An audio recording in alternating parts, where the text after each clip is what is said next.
Fantasma en Bogotá, jardinero aterrador en el jardín botánico.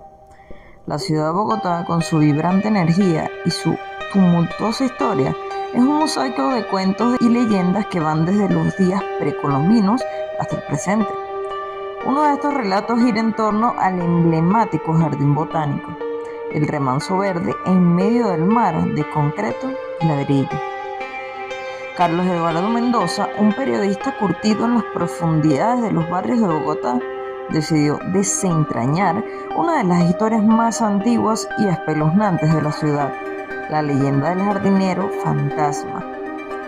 Carlos, un hombre de mediana edad con el cabello negro y canoso, había crecido en La Candelaria, una localidad rica en historia y misterios. Esta leyenda en particular tenía una conexión personal con él. Su abuela solía contarle sobre el jardinero cuando era niño. La historia empezaba con un hombre, Eduardo González. A mediados del siglo XX, González era el jardinero principal del jardín botánico. Su pasión por la botánica era evidente en cada rincón del jardín. Un hombre de constitución robusta, piel curtida por el sol y ojos brillantes con la chispa de la dedicación. González era conocido y querido por todos, pero su obsesión giraba en torno a una planta en particular, la reina de la noche, una cactácea de belleza efímera que florecía una vez al año bajo la luz de la luna llena. La trágica muerte de González, ocurrida una noche de luna llena mientras cuidaba su planta favorita, sacudió a la comunidad. Desde entonces se decía que su espíritu aún merodeaba por el jardín, eternamente apegado a su labor de amor.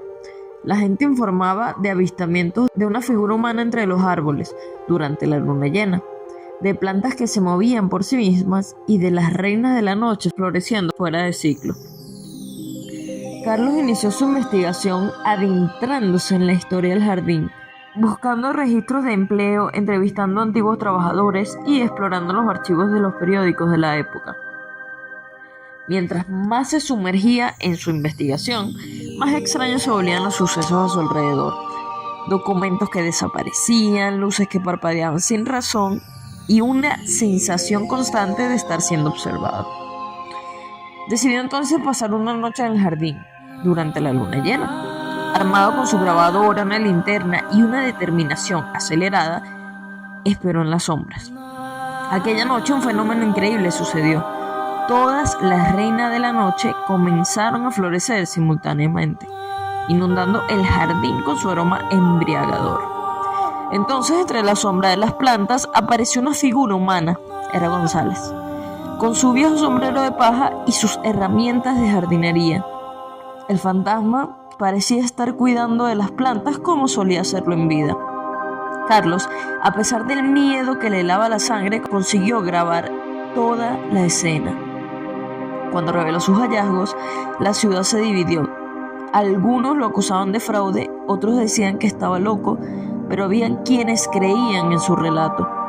Las visitas al jardín botánico se dispararon, con la gente esperando tener un encuentro con el fantasma.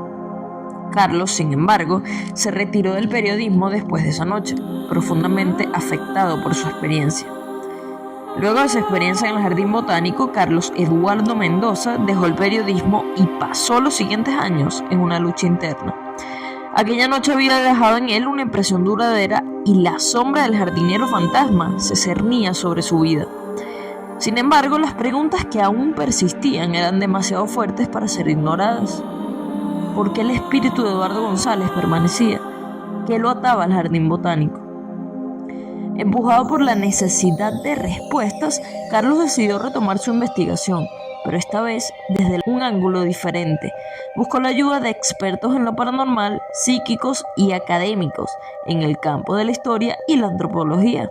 Se sumergió en textos antiguos y modernos que abordaban la vida después de la muerte y la posibilidad de espíritus que deambulan por el mundo terrenal.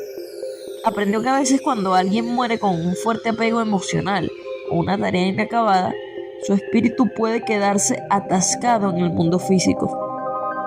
Carlos comenzó a creer que Eduardo González, en su amor inmenso por las plantas y el jardín, podría haberse quedado atrapado en el jardín botánico. Asimismo, decidió rastrear a los parientes vivos de González.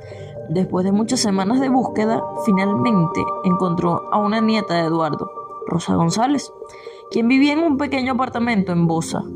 Rosa era una mujer mayor, cálida y acogedora, que recordaba a su abuelo con cariño. Le contó a Carlos de cómo Eduardo solía llevarla al jardín botánico y le mostraba las maravillas del mundo natural. Ella recordó cómo él hablaba de la reina de la noche, con un brillo especial en sus ojos. Emocionada por las historias de su abuelo, Rosa accedió a acompañar a Carlos al jardín botánico en la próxima luna llena. Esa noche, de nuevo, la reina de la noche florecieron todas a la vez, bañando el jardín con su luz plateada. Y la figura de Eduardo González apareció nuevamente, proyectando su sombra etérea sobre el suelo cubierto de flores. Rosa, en lugar de ausentarse, se acercó a la figura de su abuelo.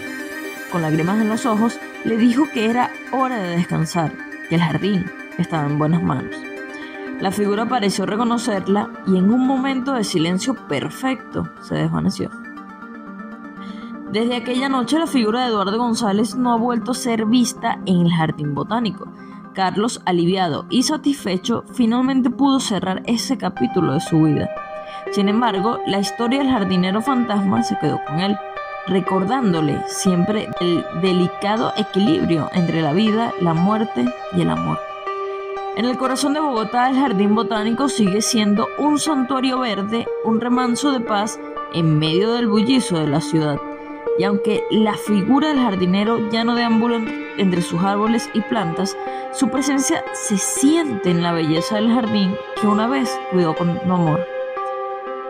Y en las noches de luna llena, cuando las reinas de la noche florecen, las personas aún murmuran la historia de Eduardo González, el jardinero aterrador que encontró la paz en el jardín que amaba.